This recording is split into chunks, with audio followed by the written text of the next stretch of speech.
So you want to make better coffee? Using a WDT is one of the best ways to do just that.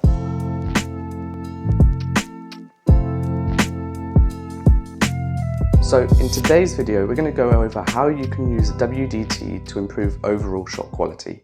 WDTs are one of the best methods of distribution, and knowing how to apply it correctly can improve the consistency of your shots, the evenness of the extraction, and the overall taste. Water always takes the path of least resistance, so when it penetrates the coffee bed, it looks for weaknesses in the puck and channels. And if the coffee bed is uneven, there's a higher likelihood that there will be water bypass, which is where the water passes straight through the puck without taking on any solids, also known as channeling, which leads to a watery, under-extracted espresso. But through puck prep and using a WDT, we can eliminate that channeling and most of the unevenness through declumping the grounds before tamping. And this will help create an even puck and minimize the bypass of water.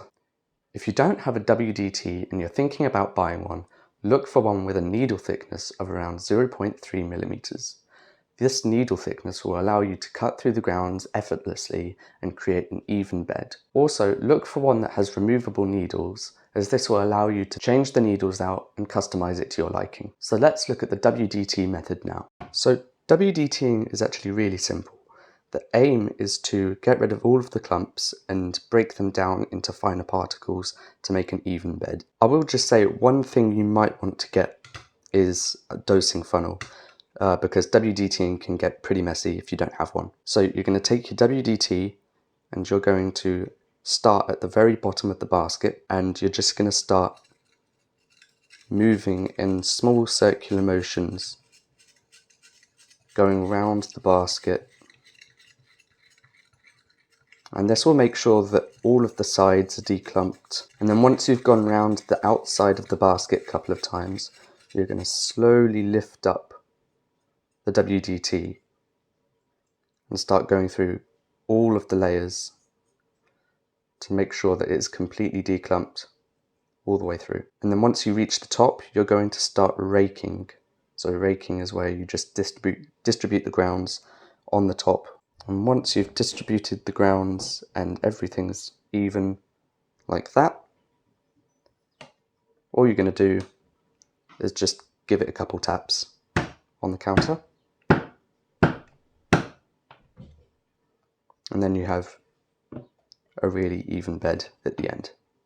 So comparing it to before, there are no big clumps, it's all very even, fine particles, and this should eliminate most of, if not all of the bypass. So now we're going to tamp.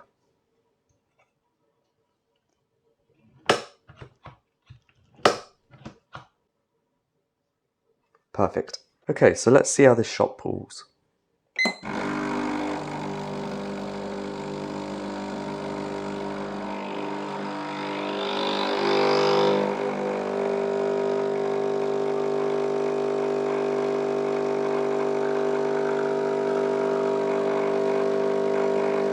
Look at that. Really even.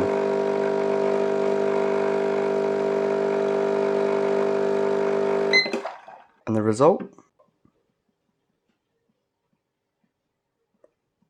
See how it tastes. Balanced acidity, fruity, essentially everything that you'd want in a good shot. So to quickly summarize the WDT method, start at the bottom of the basket and move in circular motions going all the way around the basket.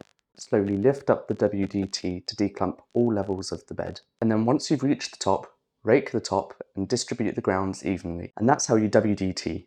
If you like this video and you want to see similar content in the future, subscribe and I'll see you soon.